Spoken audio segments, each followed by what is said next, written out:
پاکستانی اداکارہ علیزہ شاہ نے cosmetic surgery کروانے سے متعلق خبروں کو بے بنیاد قرار دیتے ہوئے ناراضگی کا اظہار کیا۔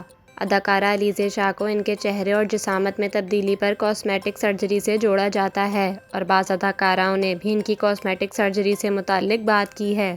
تاہم اس پر علیزہ شاہ نے ناراضگی کا اظہار کیا ہے۔ اداکارہ نے کہا کہ خدا کے لیے میں نے کوئی کاسمیٹک سرجری نہیں کروائی، مجھے اکیلا چھوڑ دو، میں نے ابھی کچھ وزن کم کیا ہے جس کی وجہ سے میں مختلف نظر آتی ہوں۔ علیزہ نے کہا کہ جب میں نے ڈرامہ عہد وفا کیا تو میں اس وقت صرف 17 سال کی تھی۔ سیٹ پر موجود سبھی جانتے ہیں کہ یہ میری والدہ نے میری طرف سے معاہدہ کیا تھا کیونکہ میرے پاس شناختی کارڈ بھی نہیں تھا۔